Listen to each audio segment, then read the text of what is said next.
Welcome back to the show. It is, in fact, the final few minutes of the sunrise with your girl Sarah right here on Relax Radio. Now, don't be worried or don't be disheartened because obviously I will be here again tomorrow, same time, same place, same frequency to share my thoughts and opinions with me. But until then, during those last few minutes, you can actually get in touch with me and share your thoughts and opinions with me as well. All right. All you need to do is just text me on 078 share your thoughts, share your opinions, because that will be absolutely amazing as well. All right. So don't actually forget to be a part of the show and let me know what you're thinking and let me know what you're feeling about this as well. Okay. Now, before we actually head into the conversation, I want to very quickly remind you that you can, in fact, go follow us on our socials. You can text us on or you can text us on 078 That's one way to get in touch with us. And the other way to actually get in touch with us is by, liking us on Facebook and following us on Instagram, Twitter, and TikTok. All right. And don't forget to actually go subscribe to our YouTube channel as well. That way you can always watch our live videos and be informed about what we talk about. And something else that you can do as well is download our app, which is available on both the Apple App Store and the Google Play Store. All right. And I'm telling you, if you don't download the app, you're going to miss out on so much of positivity and entertainment as well. So don't forget to do that. All right. And now let's actually head into our conversation. But before we talk about long COVID and the struggles of the Windrush generation, we have to very quickly talk about the rise in working from home, right? Why is there such a huge rise in working from home? All right. So for us to have this discussion, I want to very quickly talk about how our lives changed when or rather during the pandemic, right? um, um, because when COVID initially struck, and then we had to essentially change our lives so much that we had to basically start working from home. Things were very, very different for us, right? um Things were very, very different for us, right? And what we had to do was essentially we had to sort of blur the line between our personal lives and our work lives to essentially accommodate our ability to work from home, right?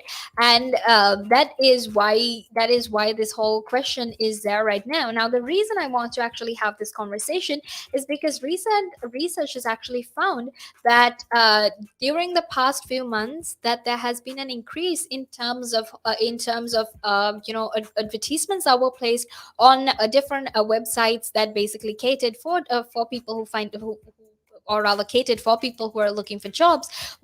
There was so much of a rise, because before the pandemic there was in fact 1% of ads that actually targeted working from home, whereas right now there's 5% of ads that basically advertise the fact that, you know what, this job is based on working from home, so if you're interested, please apply.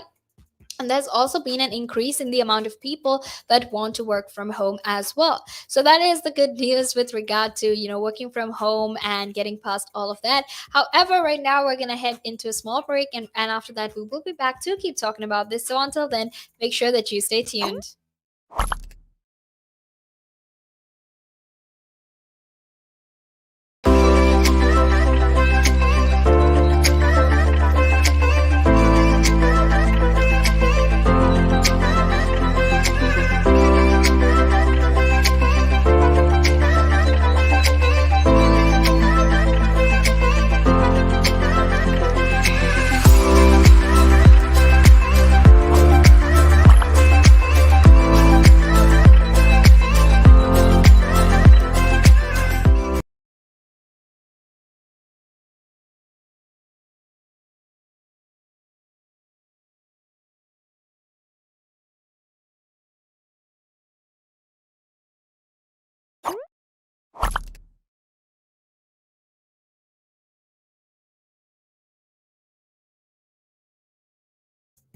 Welcome back to the show. It's your girl Sarah right here on Relax Radio. And I'm super, super excited to be here to share my thoughts and opinions with you as well. And now let's very quickly head into our conversation. However, if you have any thoughts, if you have any opinions that you want to share with us, don't be shy. You can actually be a part of the show. All you need to do is just text me or call me on 078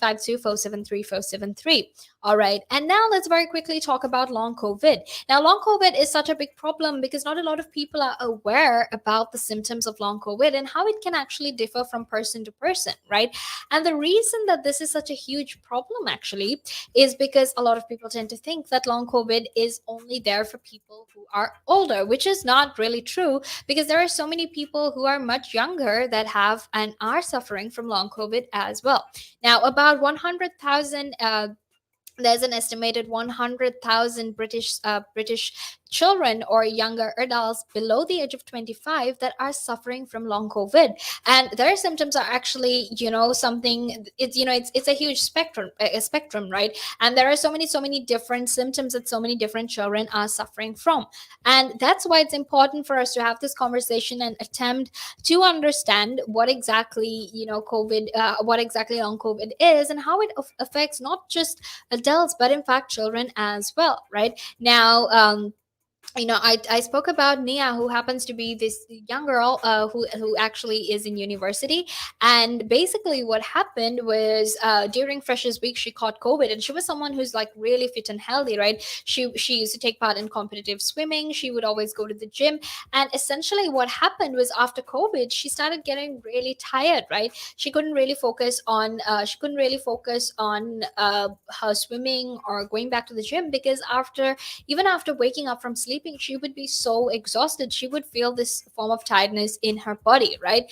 And that's just a one symptom of long COVID. Now, there is, in fact, like I said, a spectrum of symptoms, but the most common symptoms are, feeling tired, feeling fatigued, having a lot of headaches, having common headaches, and even the loss of taste and smell, and feeling very lethargic, feeling like you can't do anything, right? So that is what we're talking about as well, because long COVID is important. It's important to keep that in mind and make sure that we take the necessary steps to understand and sympathize and even help people that have been diagnosed with long COVID, because right now there isn't enough research to actually take any decisions or make any decisions with regard to long COVID. All right, so that's why it's important to keep that in mind. And then we also spoke about the deportation scandal, basically the Windrush scandal. So to put it simply, the Windrush generation is actually the generation of people who arrived to the United Kingdom from the Commonwealth countries, from the Caribbean islands, in the time period 1948 to 1971. And essentially, because they were British colonies at that point of time, what actually happened was these people couldn't actually,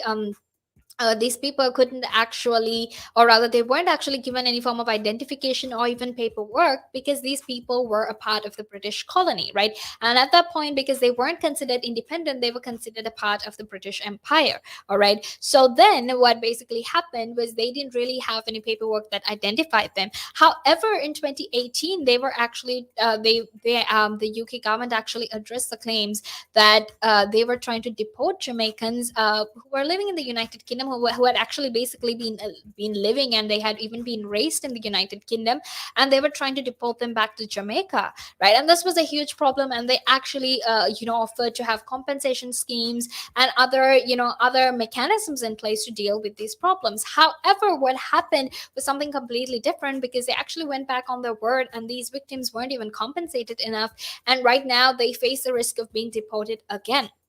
All right, so that is what the conversation for today was about. Now it's time for me to actually head out of here, but don't worry, because I will be here tomorrow again, same time, same frequency, same place, to continue this conversation with you.